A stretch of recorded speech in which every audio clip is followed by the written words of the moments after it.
नमस्कार, मैं पप्पू भारती और आप देख रहे हैं व्योम टीवी। जुगता नागरिक समिति हमेशा विकास की बात के लिए हमेशा तत्पर रही है।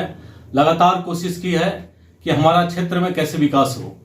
और जुगता नागरिक समिति का अध्यक्ष अनुज सिन्हा जी आज हमारे बीच उपस्थित हैं।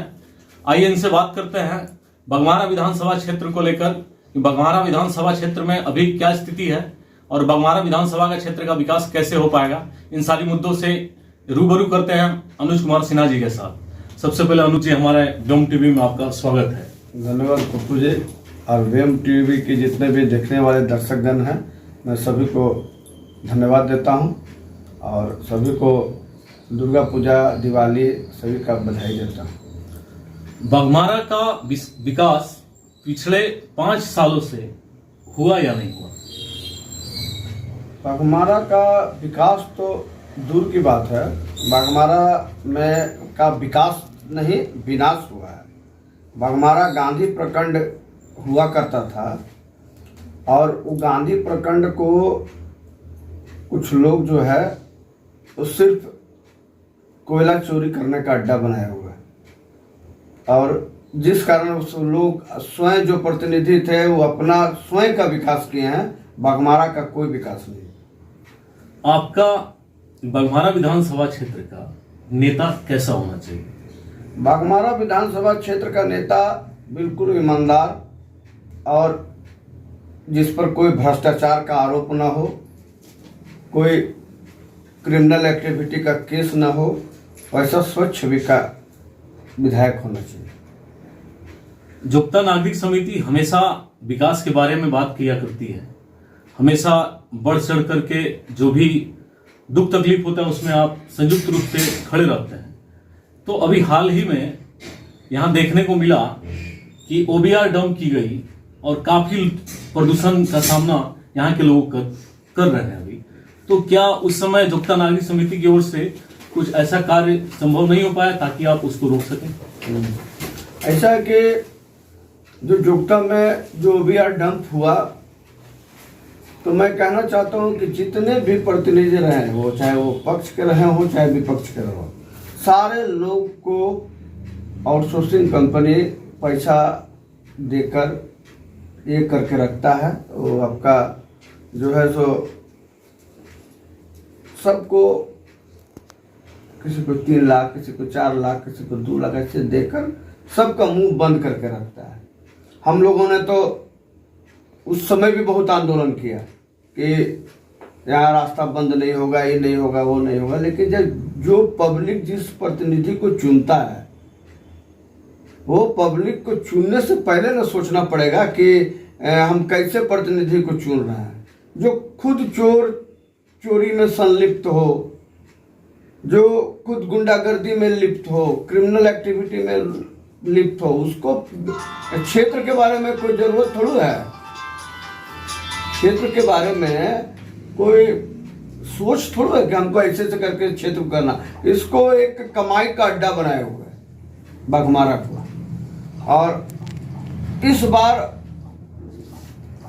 पब्लिक को एक मौका जरूर मिलेगा कि वैसे भ्रष्टाचारी प्रतिनिधियों को इस क्षेत्र से विदा किया जाए। वो 2 ऐसी समस्याओं को बताएं कि अगर आपके मनोरूप जो यहाँ के विधायक चुने जाते हैं, जिससे आप सिजुआ में वो विकास कर पाए, जो यहाँ की सबसे बड़ी समस्या है, वो 2 समस्या बताएं।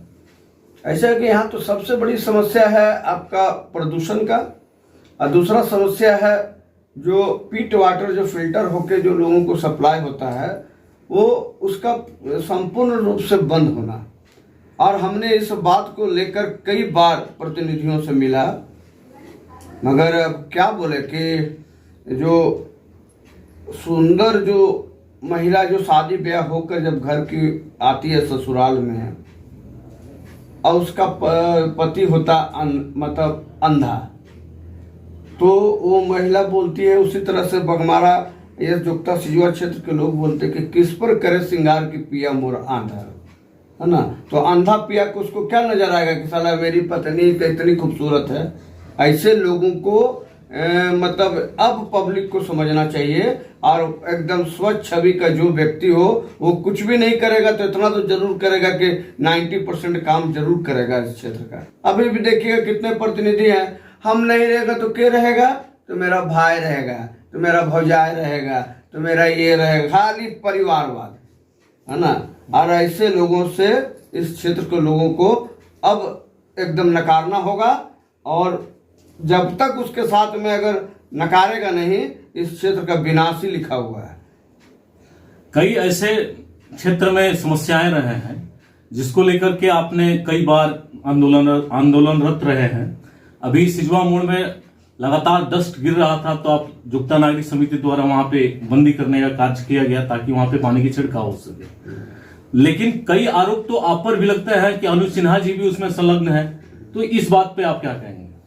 मैं तो अब आपके व्योम टीवी के माध्यम से बोलना चाहूंगा पप्पू जी कि कोई भी ऐसा शख्स नहीं है जो मुझ पर आरोप लगा देगा कि पलटू जी को ये काम किए थे तो पलटू जी ने पैसा लिया हो। जिस दिन अगर कोई आदमी ऐसा आरोप लगा देगा उस दिन से मैं संन्यास ले लूंगा। राजनीति तो करता ही नहीं, समाज सेवा का काम करता हूं और मैं समाज सेवा ही मिलता। मैं किसी से भी आज तक एक बोला जाता ना, एक चवन्नी लेना, मैं आज तक किसी बहुत लोग का बहुत काम कराया लेकिन कोई नहीं बोलता। मैं खुद चाय पिया हूं, उसका चाय तक नहीं पिया और इससे ज्यादा हम कुछ बोल नहीं सकते हैं। कमालो चाहे जितने हीरे मोती, लेकिन याद रखना कफन में जेब नहीं होती है। ये बहुत बड़े शायर अमीर खुसरो ने कहा था और यहाँ की स्थिति वही है कि लोगों ने जेब भरने का कार्य किया है और सिजवा तमाम अभावग्रस्त से और भी अभावग्रस्त बनते जा रहा है। इसकी आवाज बुलंद करने के लिए अनुज सिन्हा जी ने अपनी बातों को रखा और लगातार इनसे और भी बात डिबेट करते रहेंगे और हमेशा इनके साथ बने रहेंगे और इनके साथ लगातार सवालों के घेरे में इनको कसते रहेंगे जब तक सामाजिक सुरक्षा और सिजवा का विकास ना हो। तब तक के लिए पप्पू भारती के साथ अनुज सिन्हा जी को एक बार फिर से मैं व्योम टीवी में स्वागत करता हूं। धन्यवाद पप्पू जी। और मैं जरूर एक कहना चाहता हूं आपको कि जब तक जुगता सिजवा क्षेत्र में जो भी समस्या रहेगा, जुगता नागरिक समिति उस समस्या का समाधान के लिए कमर कस कर लड़ती रहेगी। धन्यवाद।